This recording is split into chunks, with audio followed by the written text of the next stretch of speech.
Angle.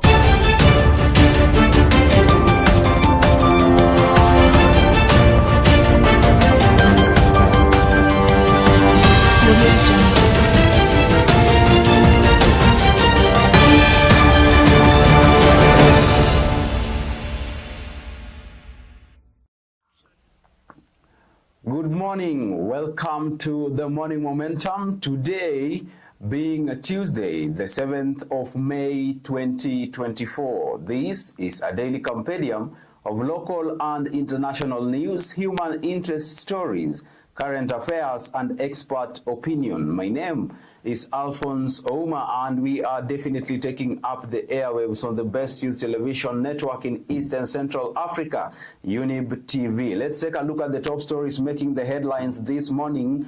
We start with the Standard newspaper. Now, in the eye of a storm, President William Ruto has announced compensation for Kenyans affected by the floods. Although the money will assuage the pain inflicted on families, the losses are too high to bear. That is a top story making the headlines on page 2, 3, and 4 of the Standard this morning. On page 8, after doctors, nurses too issue a strike notice. Now, on page 7, we have e-learning ghosts return to haunt education bosses. That's a top story making the headlines on page 7. Why House team wants a city audited. Now, the Senate County Public Accounts Committee has directed the Office of the Auditor General to table reports of expenditure of 43 billion shillings by the Nairobi Metropolitan Services while it managed Nairobi County. That is a top story making the headlines on page 11 of the Standard this morning. Also, on sports news, Botswana write history as Kenyans flop at world relays. That is a top story making the headlines in the world of sports on page 39 of the Standard this morning. Let's take a look at page 2. Flood evictions spark outrage as residents mull their next move. Now, those displaced say they should have been given more time to move out. Activists say the move is a violation of their human rights. That is a top story making the headlines on page 2. And now this leads us to our big question for the day. Do you think the government evictions were right? Do you think the government evictions were right? Let's move on to page 3. My Mahiu floods snatched my beloved son from my hands. A boulder hit him from water, snatched away the boy from his hands. Ndungu recounts that he stayed in the mud for several hours while holding the hands of his son. That is a top story on page 3. Of course, it termed the deluge of death. Let's take a look at page 4. Nairobi flood victims to get 10,000 shillings per family. President Ruto says the families will also get money for their 3-month rent as alternative settlements are sought.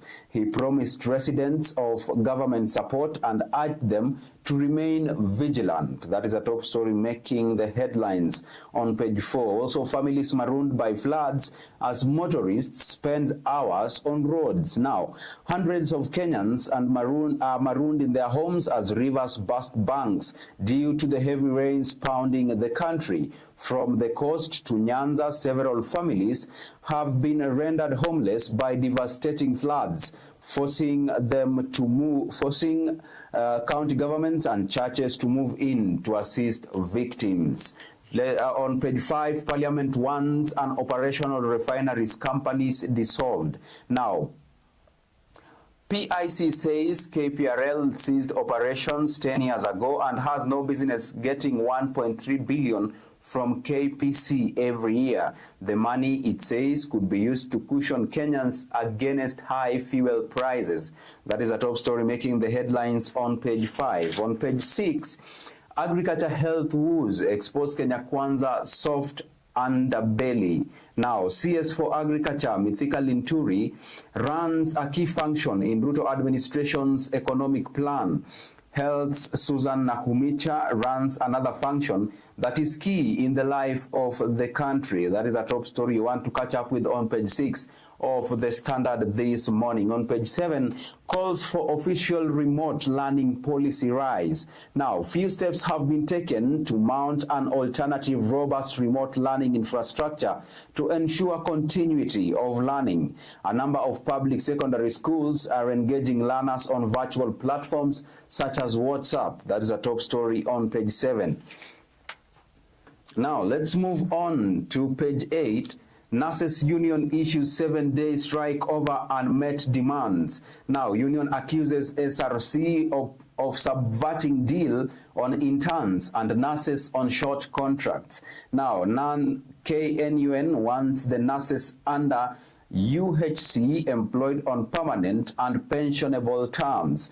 You want to catch up with that story on page 8 of the Standard this morning. Let's move on to page 10. Win for Mombasa as KPA starts to collect levies from ships and lorries. Now, KPA indicated that it will start charging at least 27,000 shillings effective May 15th this year. MD William Ruto says law mandates the country to levy charges for solid waste management. That is a top story making the headlines on page 10. Now, in numbers, 1,500 ships dock at the Mombasa port every year, meaning the country will make some 40 million from that. That is a top story again on page 10. On page 11, Senator calls for audit on Nairobi Metropolitan Service expenditure. Now, Governor Sakaja said he will not pay 10 billion shillings in pending bills as they are suspect. Senate committee queried the county boss on huge pending bills. That is a top story on page 11. Now, on page 12, 61 million shillings confiscated from Yatani Kin to be retained. EACC alleges the money is proceeds of corruption and unexplained wealth. The former CS and his wife have contested the raid by EACC in court. That is a top story making the headline on page 12. On page 13, judge asks Senate to show disaster readiness plan. Now, court certifies case against case urgent and directs that it be heard on priority basis. Judge directs that the application be served on the respondents within 2 days. Now, on page 13, still petition seeking to protect Lake Nakuru against pollution filed. An environmental and wildlife conservation organization has filed a suit in Nakuru court seeking to preserve Lake Nakuru.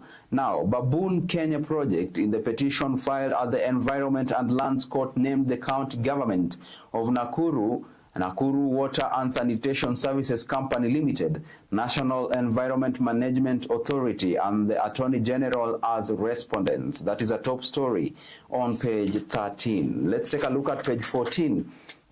That brings us to the expert opinion up front. ICC should prove critics wrong by dealing with Israel fearlessly. Now, as Israel continues to disregard the ruling of International Court of Justice regarding commission of genocide in Gaza, the ICC is contemplating indicting senior Israeli government officials for same crime. That is a top story on page 14. On page 15, expert opinion still, was president right to postpone schools opening? Now, Terer K. Edwin, lecturer at JKUAT, says yes, the safety of children comes first. On the contrary, Mary Mwenda says no, confusion in government is worrying. All right, let's take a look at the Financial Standard this morning.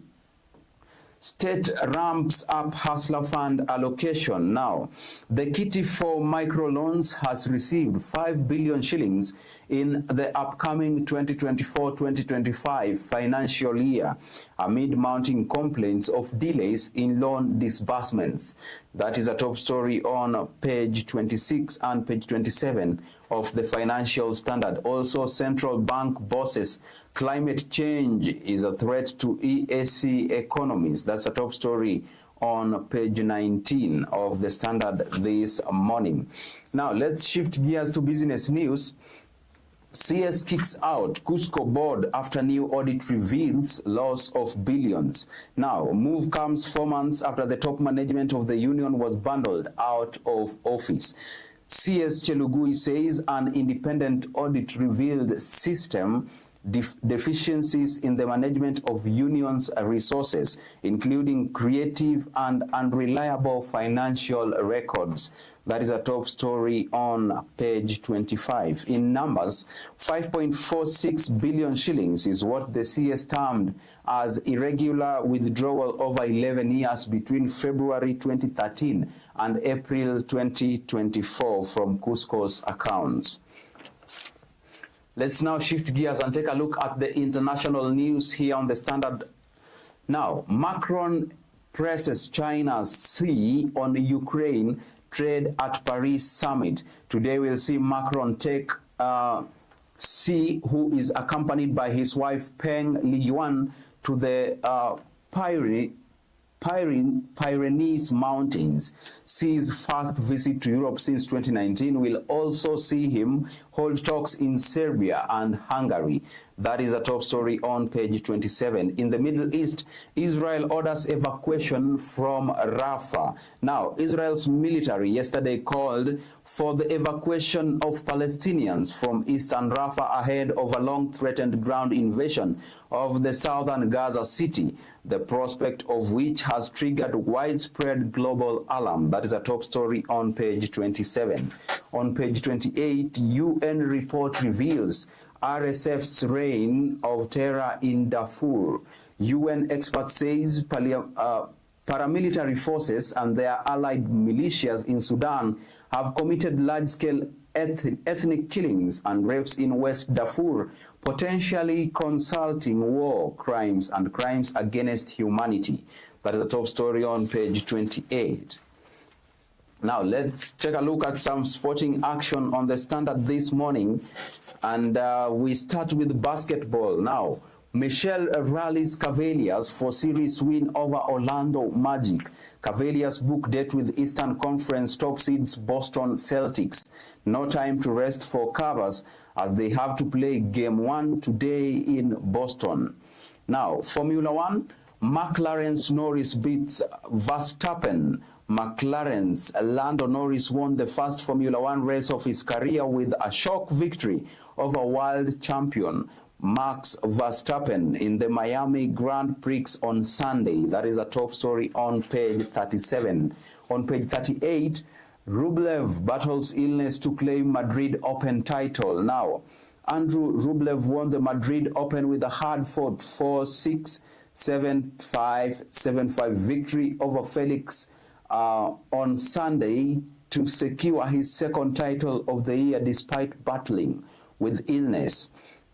Now, in other news, Perez says preparation will be key as she eyes Olympic gold in Paris. 30-year-old athlete will be in the company of Boston Marathon champion Hellen Obiri and former record holder Brigitte Kosgei in Paris. London Marathon champion will be hoping to retain the Olympic title she won at Tokyo Olympics. Now, let's take a look at some football. Trouble for Milan as Juventus inch towards Champions League.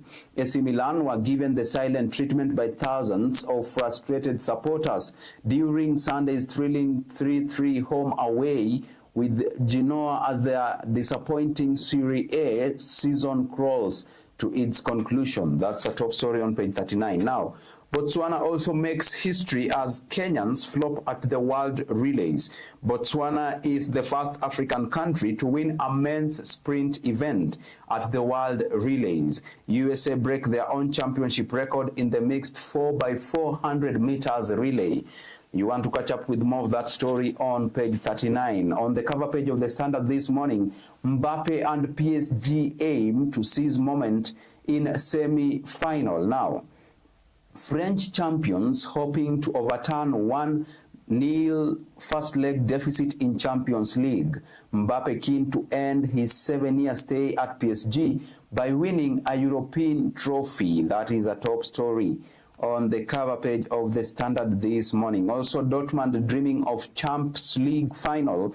Now, Borussia Dortmund striker Niklas is on the brink of a Champions League final appearance at Wembley, just 2 years after playing his trade in German second division, heading into today's semi-final second leg against Paris Saint-Germain, that is PSG. Now, with that story, we take a quick break right here on the Morning Momentum. Don't go away. See you on the other side of this broadcast.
Welcome back to the Morning Momentum. If you are just joining us, you are still rolling with the host with the most. Alfonsoh Ouma is my name. Let's take a look at the top stories making the headlines on the Daily Nation this morning. Now, Raila's dilemma in race for top AU job. Now, Somalia and Djibouti have also stepped up campaigns for their candidates. Now, Azimio leader Raila Odinga is in a difficult position in as far as his case for the post of African Union Commission chairperson is concerned, whether to tone down his attacks on President William Ruto, who is backing his bid, or go hard on Kenya Kwanza's failures and risk his chances. Mr. Odinga is in unfamiliar territory. That's a top story on page 4 and page 5. Now on page 2, how Cusco chiefs siphoned 580 million shillings annually for years. Top executives of the Kenya Union of Savings and Credit Cooperative Society siphoned 587.6 million annually over a decade in a series of transactions, including transferring money to their own accounts and tapping unsupported loans, plunging members into a multi-billion shilling loss. Now, in other stories, Ruto sets aside 1 billion shillings to rebuild schools. President William Ruto said the money will facilitate the reconstruction of schools to enable all children to resume learning without delay once schools officially reopen. The president also promised cash assistance for displaced households in Nairobi. That is a top story on page 6 and page 7. Now, in business, Kenya eyes more exports to the U.S. Kenya has set sights on expanding the range of products it exports to the U.S., buoyed by proposed renewal of the deal and ongoing bilateral talks between the two countries on page 23. Now, let's take a look at page 2 of the Daily Nation this morning, how Cusco top bosses siphoned 6 billion shillings in 10 years. Audit reveals the executives rode on weak internal management structure to manipulate books of accounts. Now, Cooperative CS Chelugui has disbanded the union's entire board over questionable financial dealings. That is a top story on page 2. On page 3 of the Daily Nation, outrage as 2 killed in Mukuru demolitions. Families appeal to well-wishers for financial assistance to enable them to bury their kin. Police have been urged to be humane as they enforce the evictions ordered by the president. Let's take a look at page 4. Raila's AU job quest hits turbulence locally and regionally. Azimio leaders' direct attack on how President William Ruto's administration is tackling the current floods crisis has raised a storm, but state stands by his candidature. Somalia and Djibouti, which have also fronted their candidates for the African Union Commission post, have advanced their campaigns to lead the regional body. That is a top story on page 4 and page 5 of the Daily Nation this morning. Now, on page 6, Nature's Fury. State to spend 1 billion shillings to rehabilitate damaged schools. Now, families affected by the floods are to receive food supplies and other assistance until they are able to take care of their needs. President says the government will ensure all schools are ready by the time of reopening to avoid disadvantaging some learners. You want to catch up with more of those insights on page 6 and page 7. Now, also still on page 7, hard reality of rebuilding lives start to set in for Mai Mahiu flood victims. A week after the Mai Mahiu flash floods that killed 60 people, television cameras have left there and are no more dignitaries arriving in helicopters. That's a top story on page 7. Now, on page 8, graft probe, 62 million shillings found in Yatani relative's house seized. Former CS also being investigated in 1.2 billion shillings case during his tenure as the governor. EACC investigating the county government of Marsabit over irregular procurement tenders. That is a top story making the headlines on page 8 of the Daily Nation this morning. Now, let's take a look at page 10. State union given 48 hours to reach deal to end strike. Now, doctors across the country have been on strike for more than 50 days. Doctors say they are ready to return to the negotiating table and call for goodwill. That's a top story on page 10. Now, let's move on swiftly to page 12. Lawyer sues bank for unjust demands to open account. Visually impaired customer cries foul over treatment by I&M Bank.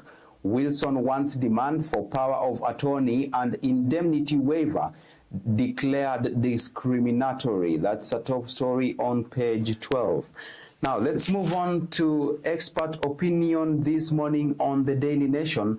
Why China became more popular than US in Africa. Now, China has cultivated strong diplomatic ties with many African nations. That is a top story you want to catch up with on page 14 on the expert opinion. Now, on page 15, can Raila have his cake and eat it? Now, for Mr. Odinga at 79, the AU job was the ideal opportunity to gradually retire from politics with his head held high and his honor intact. Those are sentiments by Macharia Gaido. You want to catch up with more of those expert opinions on page 15. Now, let's shift gears and take a look at county news.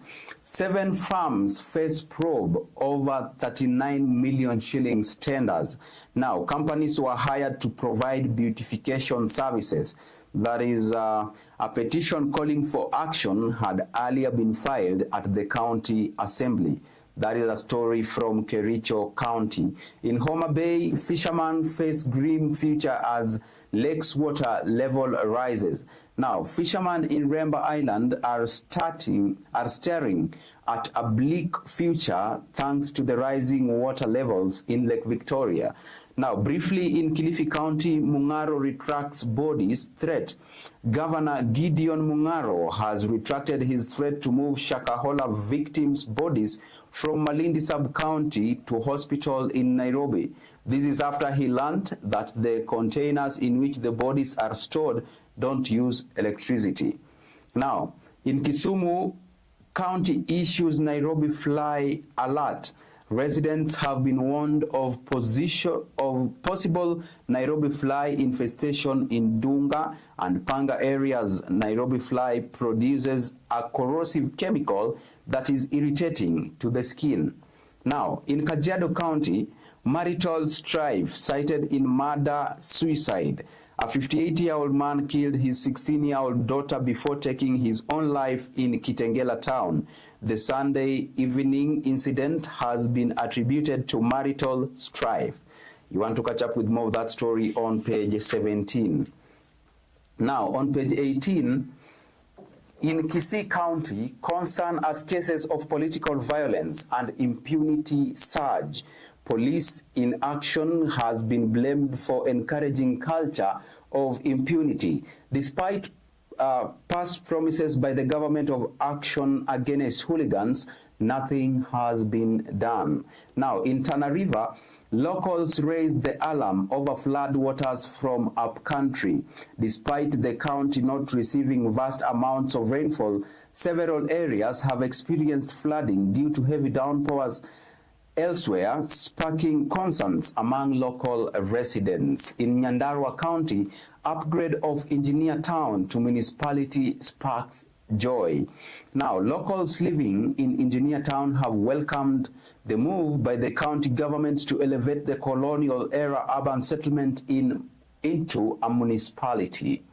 Now, with that, let's now shift gears and take a look at other stories.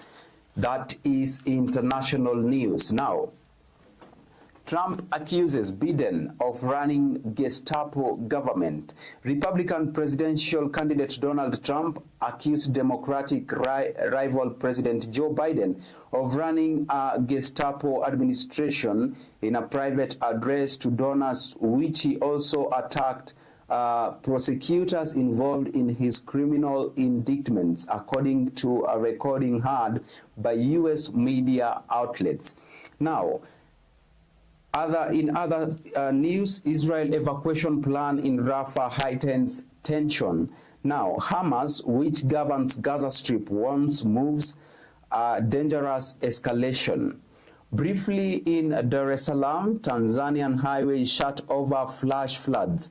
Now, Tanzania's 396-kilometer highway connecting the port city of Dar es Salaam and southern regions of Lindi and Mtwara was shut down on Sunday after flash floods washed away at least 4 main bridges, said an official. In Kigali, Rwanda denies link to DRC camp attack. Rwanda has denied U.S. accusations that its forces attacked a displaced persons camp in Eastern Democratic Republic of Congo and instead blamed militias it said were supported by the Congolese military for the assault. Now, with that story of Kigali, let's shift gears and take a look at business news inside the Daily Nation this morning. Treasury proposes 38% cut on fertilizer subsidy budget. This comes amid a scandal over the distribution of fake input to farmers. It wants allocation cut from 16.2 billion shillings to 10 billion shillings in the coming financial year. That's a top story on page 21. Now, briefly, legal uncertainty delays launch of nicotine pouches. British American Tobacco Kenya is unable to meet the growing demand for its newly launched nicotine pouches as lack of regulatory approval delays the operation of its 2.5 billion shillings plant meant for manufacturing the new product for the African market. Now, in terms of money market, NSE posts 44% dollar returns in 4 months.